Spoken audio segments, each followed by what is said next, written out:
For decades, the world hailed Bishop Walter Hawkins as a gospel legend, the voice of healing, a spiritual giant, and a true pioneer of praise. His music touched hearts, his sermons healed souls, and his presence inspired millions.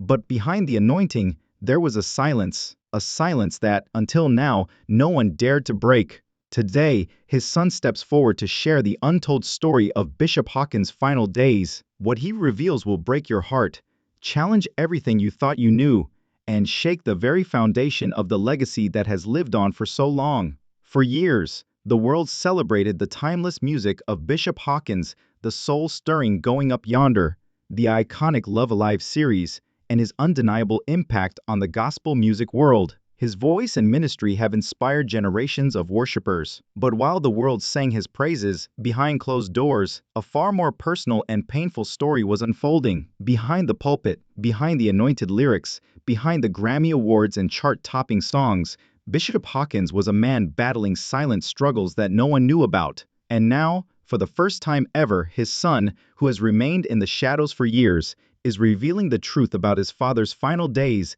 the painful truths no one was ever supposed to know. What were Walter Hawkins' last words? What family secrets were hidden behind the walls of the Hawkins home? And perhaps most shocking of all, what did gospel powerhouse Tane Hawkins know? And why did she choose to stay silent? This is more than just a story of a man's final moments. It's a story of legacy, family, truth, and the weight of silence. Today, we dive deep into the emotional confessions, the struggles never spoken of, and the secrets that have remained locked away until now. Because this is when it really gets personal. You won't believe what occurred next.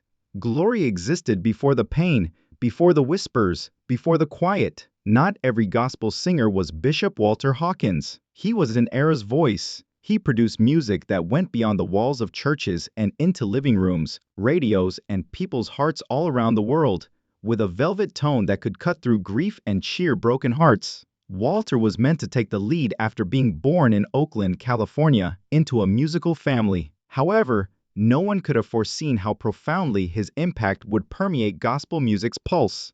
Bishop Hawkins became a man of the cloth and a man of the stage after founding the Love Center Church and seeing his Love Alive records become an immediate hit. What many refer to as the golden age of modern gospel was cemented by his work with the Hawkins family, particularly with his brother Edwin Hawkins and his then-wife Timane Hawkins. However, something more profound was boiling underneath the celestial harmonies and spiritual highs.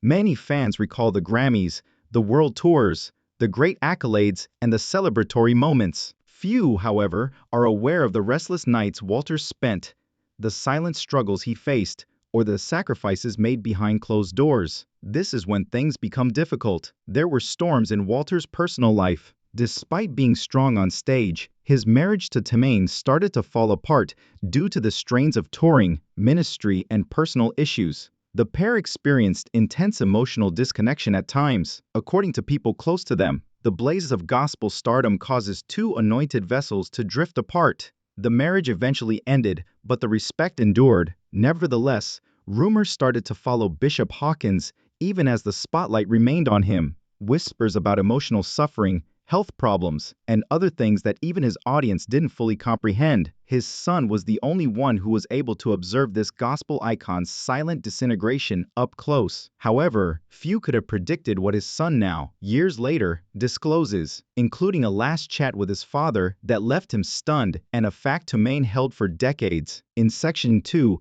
we'll get right into that potent revelation, and believe me, you will be astounded by what you are about to hear. Bishop Walter Hawkins' son avoided the spotlight for years. He observed as fellow gospel musicians, admirers, and followers honored his father's ministry and applauded his music. He maintained his peace, nodded during interviews, and grinned during tributes. However, more than 10 years after Bishop Hawkins' death, in 2010, he is now speaking up about the last time he spent with his father and the unsettling reality he has carried with him ever since. The son claims that their most recent discussion was devoid of the lofty spiritual pronouncements that one might anticipate from a gospel star. No, it was quiet, harsh, and raw. "I did the Lord's work, but I forgot to take care of myself," my father remarked, glancing at me.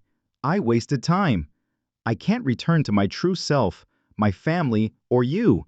The impact of these remarks was like thunder. This was not the voice of the self-assured pastor or the soaring choir leader. This was a really remorseful father talking to his child. The son continued by describing how, in his last weeks, Walter appeared to be more troubled by psychological scars than by physical ailments. He remembered Walter whispering to him as they were reading scripture next to his father's hospital bed. Informed them that I was more than just a vocalist. I was a man attempting to reconcile all of my silence. The silence becomes overwhelming at that point. The son claimed that Bishop Hawkins had endured intense emotional hardships that few others were aware of, unresolved issues with close friends, old wounds from the divorce, and even internal conflicts regarding his legacy were among the unsaid pains. According to reports, he was afraid that people would remember the music but not the man, even with all the honors and recognition. Bishop Hawkins, turning away from him in the middle of a conference conversation and sobbing quietly, was one of the son's most sad revelations. He felt empty because he hadn't said certain things to specific people while he still had time, not because he was in pain. He had no fear of dying. According to the son, he feared dying in silence. And that's not all.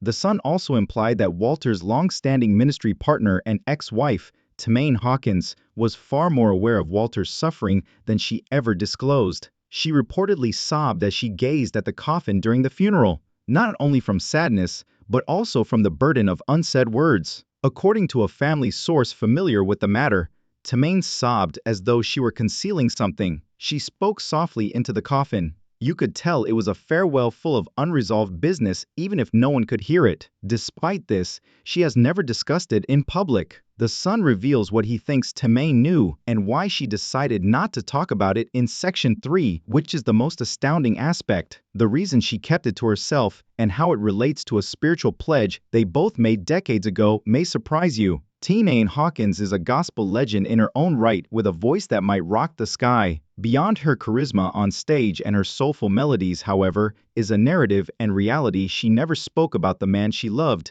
and the suffering he endured for all eternity. One name kept coming up with uncanny regularity as Walter Hawkins' son revealed his father's last moments.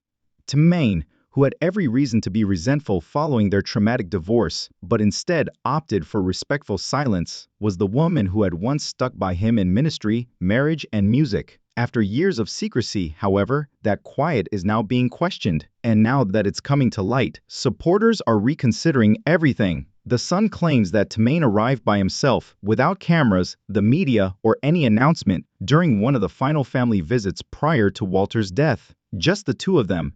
It was private and peaceful. There was silence for a while after Walter allegedly reached for her hand. However, she started crying a few minutes later. I always knew you were hurting, Tremaine leaned in and murmured, according to a nurse who was in the room.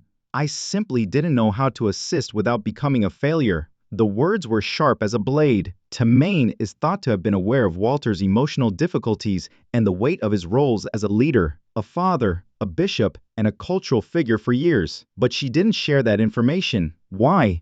Because she and Walter had established a spiritual covenant in the late 1980s, promising to defend each other's public ministry regardless of what transpired in private, as the son now discloses. As it happens, the promise turned into a jail. Tremaine discovered the hard way that truth doesn't always have a place in gospel circles during her own experience as a gospel performer who was heavily criticized for her choices, attire, and style. Vulnerability was scarce in the face of the urge to seem strong before the Lord. Tremaine's natural tendency was to protect his reputation at the expense of his own recovery when Walter started to falter under duress. In fact, Tremaine was asked in a hidden interview from the middle of the 2000s if she and Walter ever found closure following their split. Closure isn't always public, she replied. Silence can sometimes be the most precious form of forgiveness. Fans believed it to be merely poetic phrase at the time. However, it now has a deeper significance in light of her most recent visit and the son's admission. According to family sources,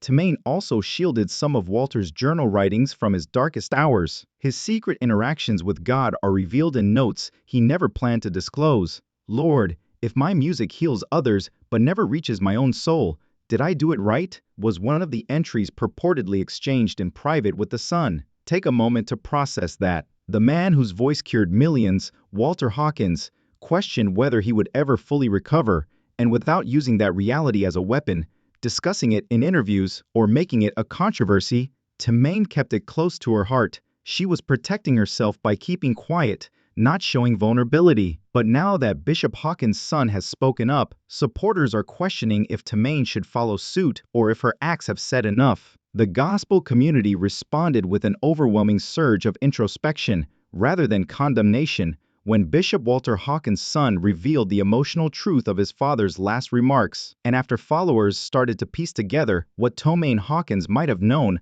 but kept secret, social media exploded. Love Alive performance snippets were shared by longtime fans with fresh captions, such as "Now, I hear the pain behind that praise." Others penned homages that addressed the silence directly. "Bishop Hawkins, you have our gratitude for bearing a cross we never saw. Now you can relax." But amid the memories and the grief, something more profound started to emerge. Gospel music has historically shunned this discussion. How much does it cost to preserve heritage when the truth is suppressed? To maintain their public image, how many religious leaders suffer in silence? How many families, like the Hawkins, have silently suffered generational hurts for the ministry's benefit? Bishop Hawkins' son's story ignited a long overdue conversation on emotional honesty, mental health, and the Black church's culture of silence. Since then, a number of well-known preachers and gospel musicians have made subtle but obvious references to the event without naming names. "Ministry can sometimes cause you to bleed silently," a well-known gospel singer tweeted.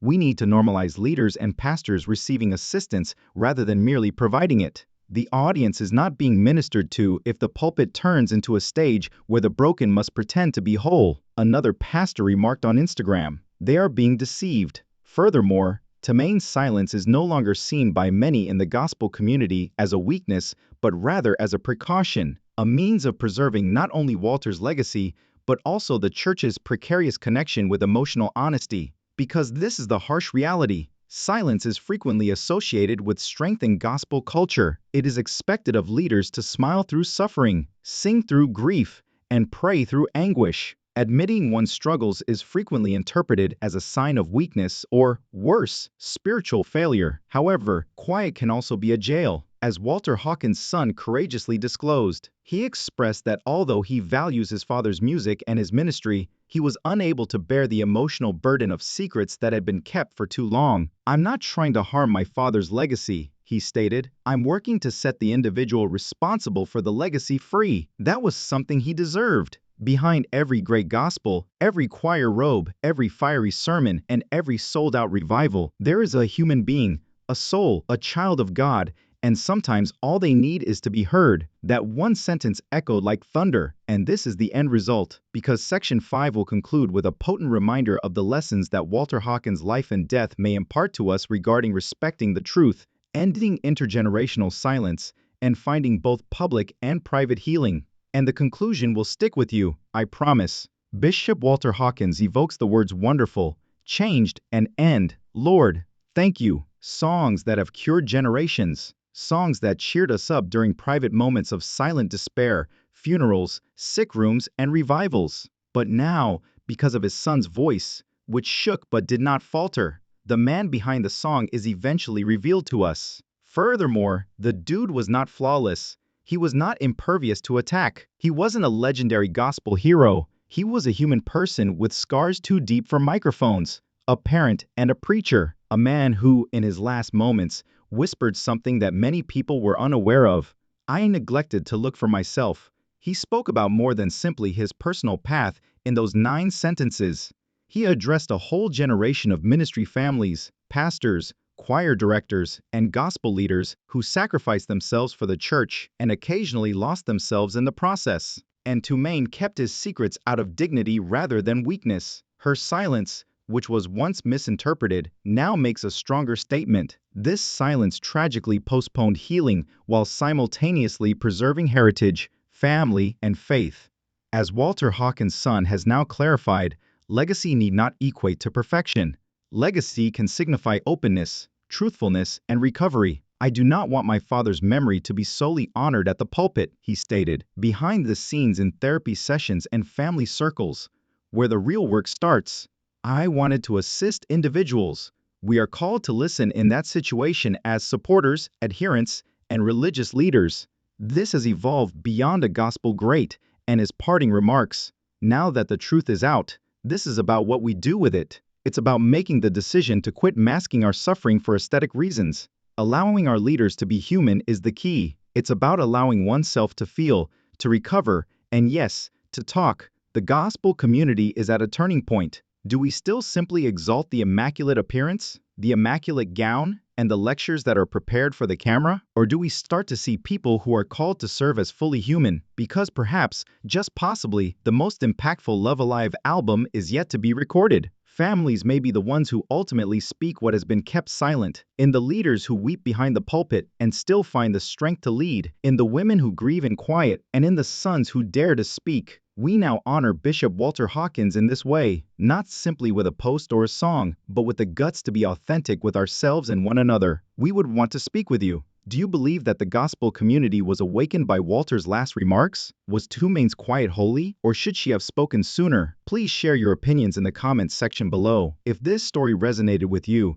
please share it with someone who needs truth, healing, and the confidence to speak up. Don't just share it on your feed. To ensure that you never miss another story that exposes the reality behind the spotlight, remember to like, subscribe, and turn on the notification bell. This is not merely a tale, there is a movement.